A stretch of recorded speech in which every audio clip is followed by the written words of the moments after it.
Unlike most of the towns we have visited in Newfoundland, Gander is not on the coast, nor is its existence tied to its proximity to a major river or other body of water. In fact, the town was created only after the airport was built, and the need for more permanent housing and services became apparent. As for why we were visiting the city in the interior of central Newfoundland, it is where the play Come From Away would be performed, a story told about this town and several towns nearby that showed extraordinary grace and hospitality to the thousands stranded here on September 11, 2001. But all of that story started with the airport, so our first stop on this rainy day had to be the airport. The airport's International Lounge hosted celebrities and VIPs during its heyday, when it was a required refueling stop on transatlantic flights in the 50s and 60s. When jets could make a crossing without refueling, the airport's traffic dwindled, and the lounge was eventually turned into a museum, telling the storied history of this transportation hub.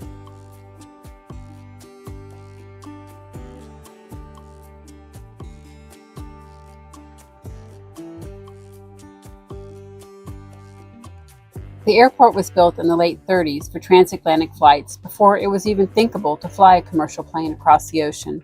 But within 2 years, Britain was at war, and Gander was positioned to be a vital link in the logistics of moving men, materiel, and equipment from North America to Europe.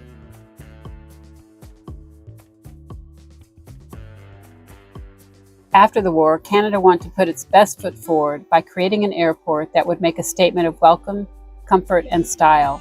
As a result, Gander got a dramatic upgrade. The main hall today is little changed from its original design.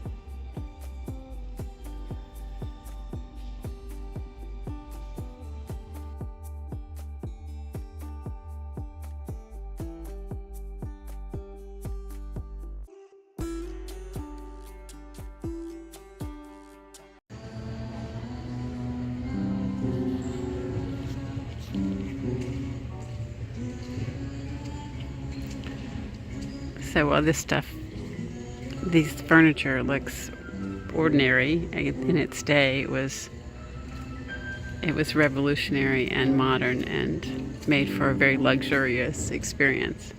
I guess when it worked, except when these straps on the chair fell through.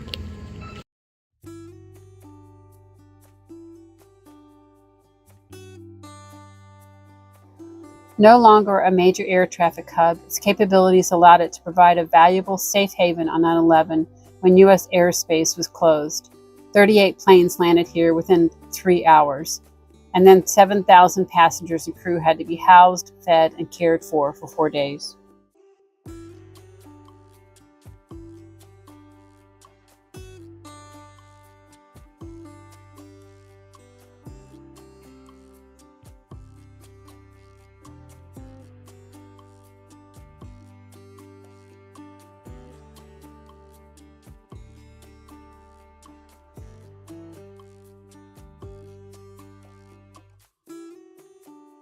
We would learn more about that during our stay. It was now time for lunch, and it seemed the place everyone went on a Sunday afternoon was Rosie's for their Sunday dinner on a plate so big, even splitting it between us, we were stuffed.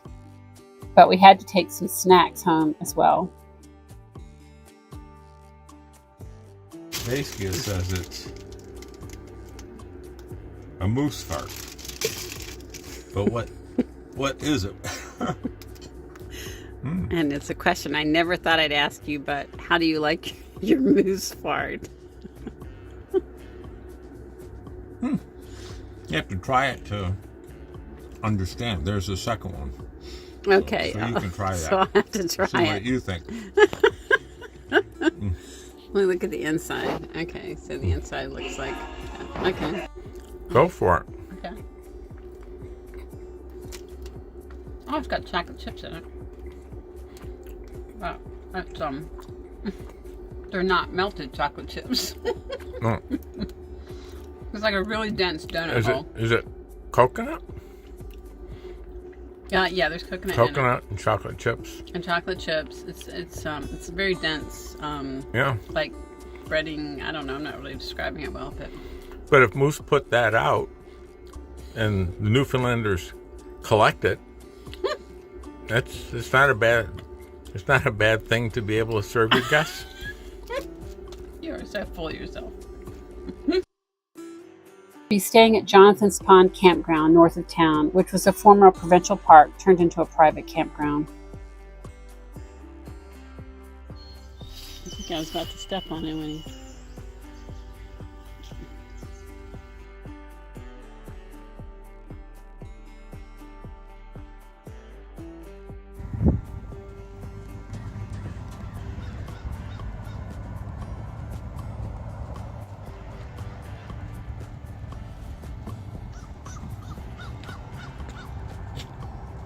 On Monday, we headed to the North Atlantic Aviation Museum. This museum's exhibits use historical artifacts to tell a broader story of the town's aviation history, from the first landing on skis at the airport to its wartime role as a launching point for flights to Europe when the seas were too dangerous to safely cross.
The post-war boom for the airport diminished with the arrival of jet flight, but the airport's importance shifted as it became a rare location in North America where flights from the communist bloc would land, and defections often took place.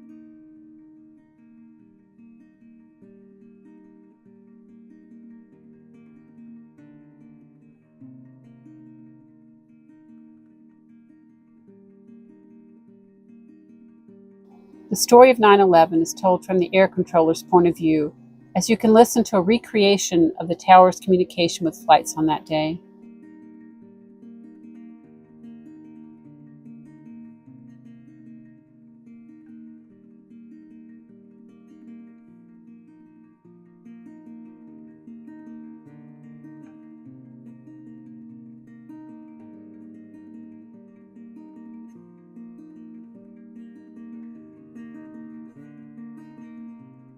So you're flying looking backwards, so I'm not sure this is a good strategy, Dave.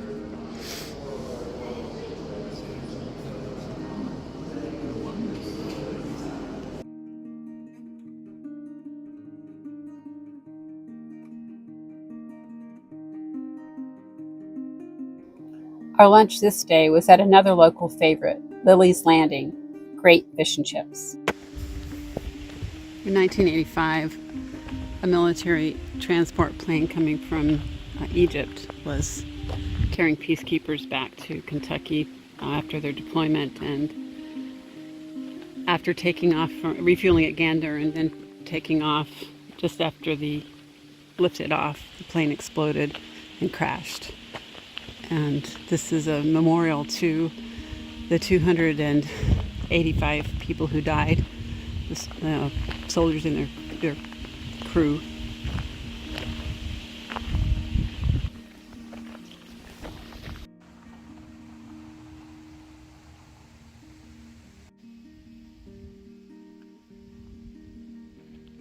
This is the worst Canadian air disaster ever.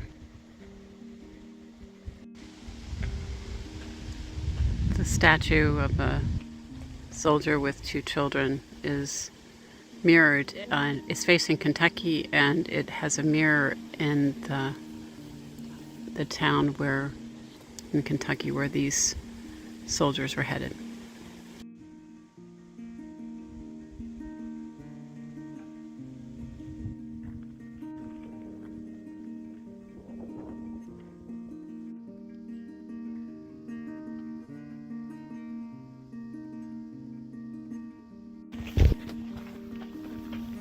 So this memorial is in the actual crash site, just off the runway of the Gander airport, and they have planted 256 trees around this site, one for each of the victims of the crash.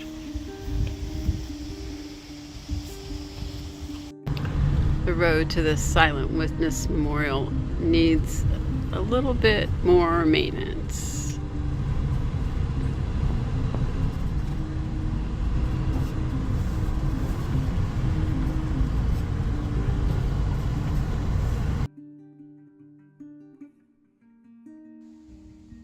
By the fourth day in Gander, the temperatures had soared into the upper 80s, the highest on our trip so far, and the bugs were out in force.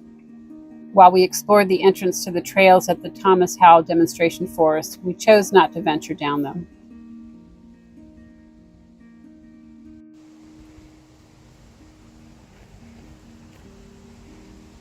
That's an understatement. The play Come From Away tells the story of the townspeople and some of the 7,000 visitors who were forced to put their lives on hold when their planes landed in Gander on 9/11. People were taken into homes, schools, halls, and camps. The play tells the stories with humor and empathy from so many different points of view. It was genuinely a special experience to see this story in the town where it happened as we approached the 25th anniversary of the 9/11 attacks. The play ended after 9, and we made our way home as quickly as possible because we were tired and moose can be active at night. To our dismay, upon our return, our campsite was occupied. Trying to resolve it at 10 at night wasn't going to work, so we took an open site nearby. The next morning, the owners were apologetic, but we will make sure we leave something in the site next time when we leave. We were headed out the next morning to Terra Nova National Park, the second of 2 national parks in Newfoundland. The temperatures were now warm, and the bugs would know it. But to explore Terra Nova, we would be doing some hiking, bugs or not.